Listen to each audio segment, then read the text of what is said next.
O poder pela oração. Capítulo 3. A letra mata.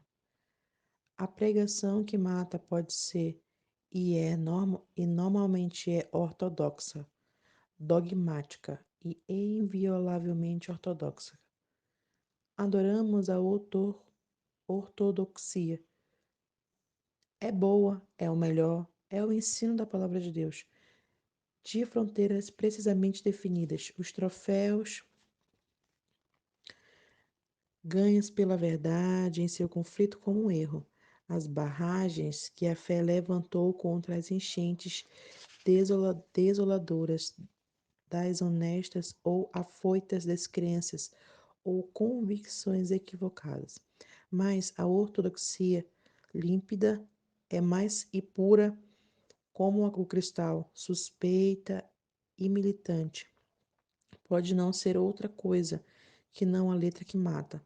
Letra com bela forma, belo nome e boa educação. Nada é tão morto quanto a ortodoxia.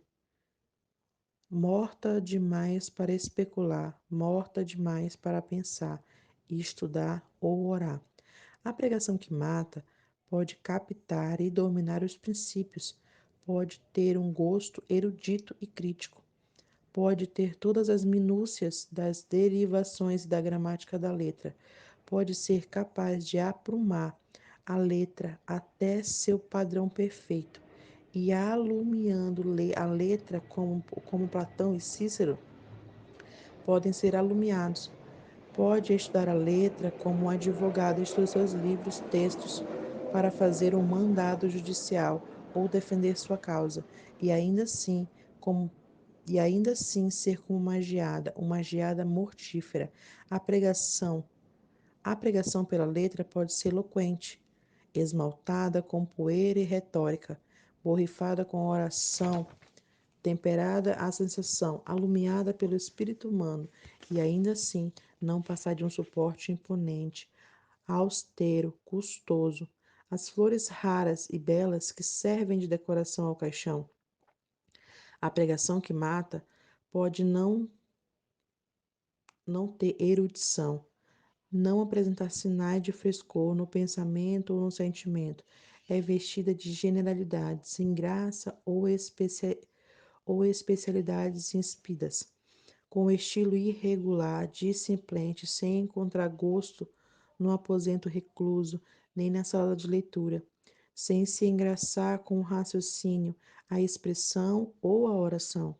É tamanha a extensão da desolação que há debaixo de tal pregação, é de tamanha profundeza dessa morte espiritual. Pregar usando a letra é tratar da superfície e da sombra das coisas, das, não das coisas em si. Não penetra o íntimo, não capta nenhuma percepção da verdade, nem toma posse com firmeza da vida que está oculta na palavra de Deus. Vale para o lado externo, mas o lado externo é a casca que precisa ser quebrada e ser penetrada em busca da polpa da semente. A palavra pode ser vestida para ficar atraente e de bom gosto, mas esse atrativo não segue na direção de Deus. Nenhum bom gosto vai para o céu. A falha está no pregador. Deus não fez. Ele nunca esteve nas mãos de Deus como o barro que está na mão do oleiro. Ele fica atarefado por causa do sermão, em seu raciocínio e finalização, nas forças atrativas e comoventes. Mas as coisas profundas de Deus nunca foram buscadas, estudadas, sondadas, nem experimentadas por ele. Ele nunca esteve diante de um alto sublime trono, nunca ouviu um cântico do serafim, nunca viu nem sentido do afluxo impetuoso causado por essa santidade sublime, nem clamou como quem se entrega ao desespero pela sensação de fraqueza e culpa.